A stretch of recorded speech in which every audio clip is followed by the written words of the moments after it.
ఒక బిందెతో మరో బిందెను తాకించడం, లేకపోతే చెంబులతో కానీ రకరకాల శబ్దాలు ఇంట్లోని పిల్లలు చేస్తూ అల్లరి చేస్తూ ఉంటారు కదా. ఇలా చేస్తే ఇంట్లో దరిద్రం అని పెద్దలు చెప్తూ ఉంటారు. ఎందుకంటారు? నిజమే.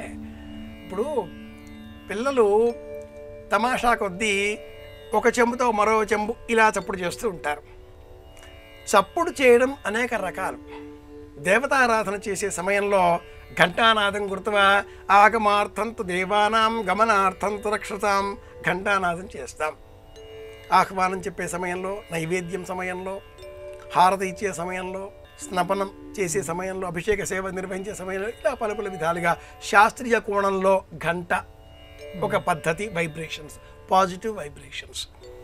అలాగే ఇతర సందర్భాలలో చప్పట్లు చెరచి ఎవరినైనా పిలవడం, రెండు చేతులు తట్టి ఏమన్నాయ్ మిమ్మల్నే అని పిలుస్తారు. మరికొందరు చిటిక వేసి పిలుస్తారు. మరికొందరు చిటిక వేసి అరే అంటూ ఉంటారు.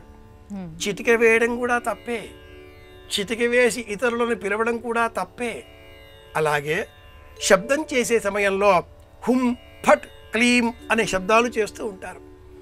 దేవతలను ఆహ్వానించే సమయంలో ఇలాంటి మంత్రాలు వినియోగించగా ఈ వికృతంగా వచ్చేటటువంటి ధ్వనులు చెంబుకు చెంబు తాటించడం, బిందెకు బిందె తాటించడం, ఈ శబ్ద ప్రకంపనలలో రాక్షస పైశాచిక దేవతా వ్యతిరేక శక్తులు ఆకర్షింపబడతాయి అని తంత్రశాస్త్రం చెబుతుంది.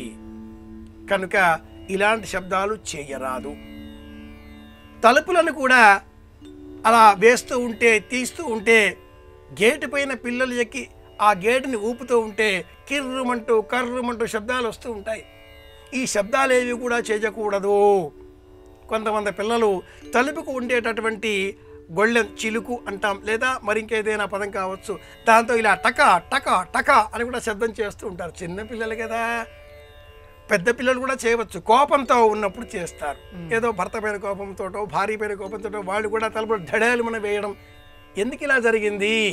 ఈ శబ్దం వైకృతికము, లేదా ఈ శబ్దము కాస్త బాధాకరంగా దుష్ట శక్తులను ఆహ్వానించే విధంగా ఉన్నది.